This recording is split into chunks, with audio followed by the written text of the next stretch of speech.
pagtulong natin ay nasa pangalan ng Panginoon. Siya ang lumikha ng langit at lupa. Ating ipahayag ang ating mga kasalanan sa Diyos. Ang ating Diyos ay Diyos na mahabagin at mapagpatawad.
Mapalad ang tao na pinatawad na iyong kasalanan at nalimot na rin ang kanyang nagawang mga pagsalangsang. Mapalad ang taong sa harap ng Panginoon ay di na pinararatangan ng kasalanan, dahilan sa siya ay hindi nanlilinlang. Noong hindi ko pa na ipahahayag yaring kasalanan, sa buong maghapon ako'y nananangis sa matinding lumbay.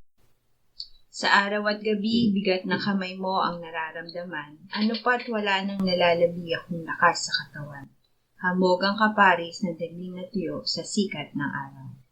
Ako ay lumapit sa iyong harapan at salay inamin ang aking nagawang mga pagsalangsang, di ko inilihim. Pinagpasyahan kong ang lahat ng ito sa iyo'y idaing, at aking natamo ang iyong patawad sa sala kong angkin.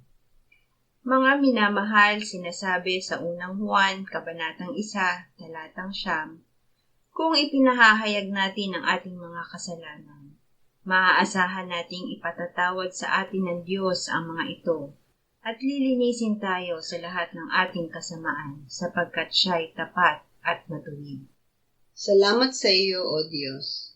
Pinatunayan mo ang iyong pag-ibig sa amin nang si Kristo ay namatay para sa amin, noong kami mga makasalanan pa. Ngayon ay buksan mo ang aming mga labi at kami ay magpupuri sa iyo.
Jeremiyas 33, 2, 3 at 8. Ganito ang sabi ng Panginoon na gumawa ng lupa, ang Panginoon na nag-anyo nito upang ito'y itatag, ang Panginoon ang kanyang pangalan.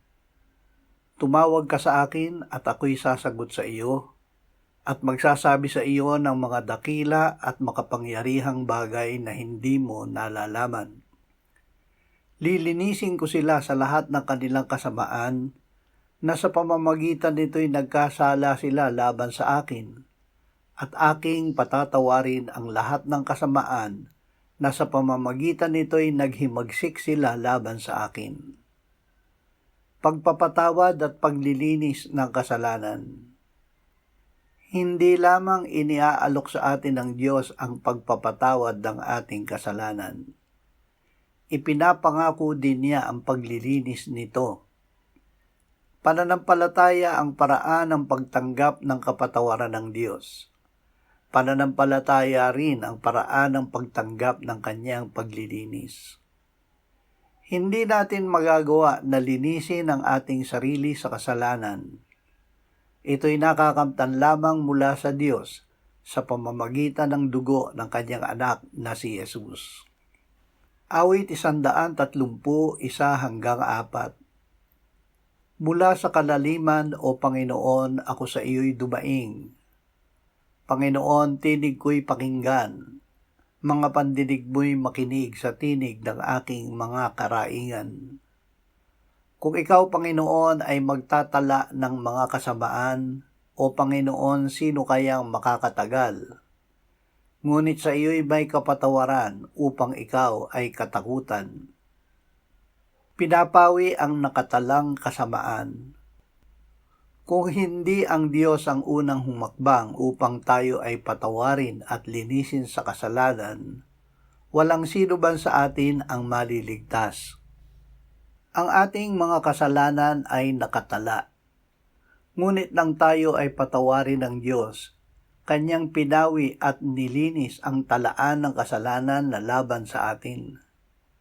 Kalakip ng pagsasabi ng Diyos na tayo ay kanyang pinatawad na, ang paglilinis niya ng lahat ng ating kalikuan. Ang paglilinis ay nagaganap sa loob ng ating pagkatao na nagbibigay sa atin ng kapayapaan sa Diyos sa pagpapawalang sala niya sa atin dahil kay Hesukristo.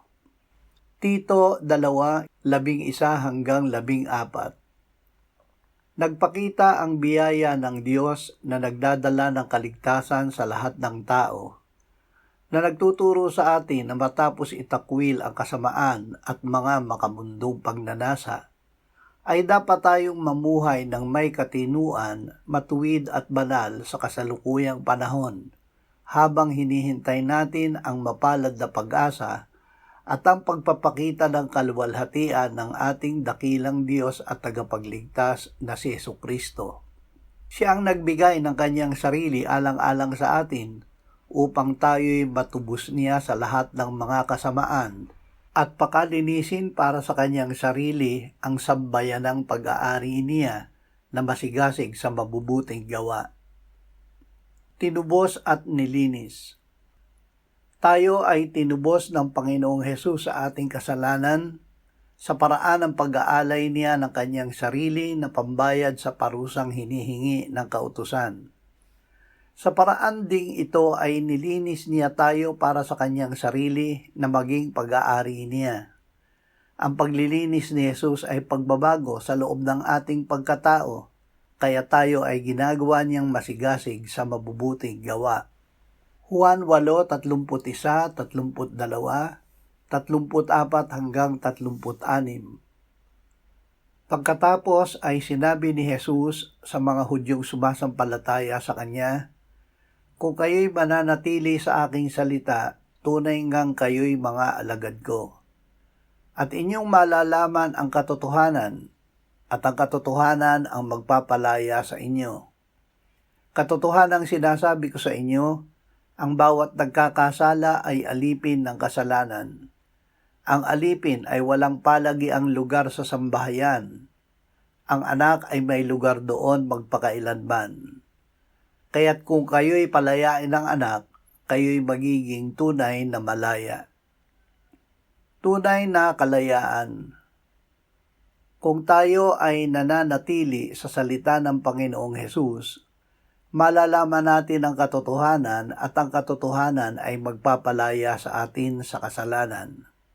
Ang pinalaya ng Panginoong Hesus ay tunay na malaya na sa kasalanan. Nilinis at pinadalisay na niya ang ating puso. Ang Espiritu Santo ay gumagawa para tayo ay maging banal at ihahayag niya sa atin na siya ay nasa puso natin na sumasampalataya sa Panginoong Hesus. Makikita ang Diyos. Ang puso natin na nilinis ng dugo ni Hesus ay nagbibigay sa atin ng katiyakan sa kanyang salita na mapapalad ang mga may malinis na puso sapagkat makikita nila ang Diyos. Ito ay hindi lamang pag-asa sa hinaharap, kundi kasalukuyang espiritual na karanasan ng mga nilinis na ng Diyos sa kasalanan. Ang puso na hindi nadidimla ng kasalanan ay may kamalayan sa presensya at paggawa ng Diyos sa Kanya.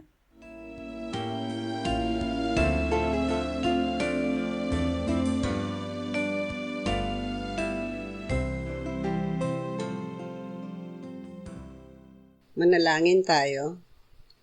Panginoong Hesus, sinabi mo, malibang kainin ninyo ang laman ng anak ng tao at inumin ang kanyang dugo, kayo ay walang buhay sa inyo. Ang sino mang kumakain ng aking laman at umiinom ng aking dugo ay may buhay na walang hanggan, at akin siyang muling bubuhayin sa huling araw. Sapagkat ang aking laman ay tunay na pagkain, at ang aking dugo ay tunay na inumin. Siya na kumakain ng aking laman at umiinom ng aking dugo ay nananahan sa akin, at ako sa kanya.